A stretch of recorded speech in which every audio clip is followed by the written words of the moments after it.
So here we have the Hyundai IX35 SE on a 64 plate. I'm going to start off by showing you around the outside of the car, and then we'll hop in and I'll run through a few controls on the inside. But as you'll see from the outside, it's a 5-door car with alloy wheels.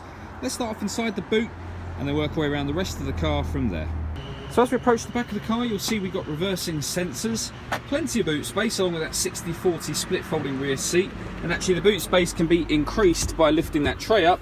As you'll see, there's ample storage underneath there as well. Okay, so we're just going to work our way back round to the front of the car now, and then I'll hop in and run through a few controls on the inside. But now that we've done a full circle of the car, you can see it's in wonderful condition the whole way round. Just briefly before I climb in, I think it's well worth seeing the interior from this exterior point of view. You get half leather seats, as you can see. There's plenty to run through on the dashboard, so let's hop in and we'll do that now. Okay, so we're going to start with the dials. On the left hand side we've got the rev counter, and on the right hand side the speedometer and the fuel gauges in the middle of that section. In the middle at the top we've got a trip computer which includes the total miles on this car, which are 18,148. You can change the information that's displayed up there by pushing the trip button on the steering wheel, and eventually that will cycle all the way back round to the beginning again. If we work our way out to the steering wheel, I'll show you what else we have on there. So the button I was pushing a moment ago is this one on the right hand side. On the left hand side we have the ability to answer and end phone calls, once we pair the phone, that is. Up here on the right we've got cruise control, and we can set that from here and adjust the speed and what have you from this side. And on the left hand side we've got stereo controls as well as voice activation for the phone. So hitting that button and asking it to dial someone in your contacts list, it will do that for you without you having to take your phone out of your pocket or out of your bag. That is of course once you've paired the phone, which is done on the stereo system over in the centre here, by hitting phone and following the instructions on screen. When it comes to music on this car, radio wise, we've got FM radio on at the moment.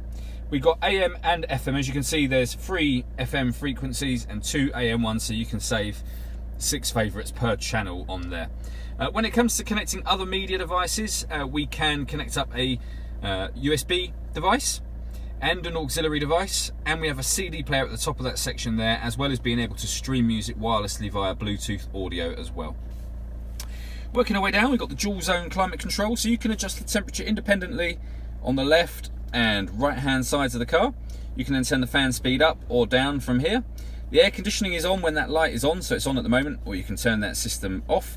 You can turn the whole thing off from here should you wish to. If you don't want to worry about the fan speed and you want the car to kind of do it all for you, hit auto and the car will maintain that temperature by readjusting the fan speed itself, which you can hear it doing now. To override that, just readjust the fan speed yourself. And then underneath that we can determine where in the car we would like the air to be flowing. Under that section we've got heated passenger and driver seats, which are obviously really useful at this time of year. We can turn on and off the parking sensors from here. Then we've got 2 12-volt charging sockets, the USB and auxiliary input that I mentioned previously, and a 6-speed manual gearbox.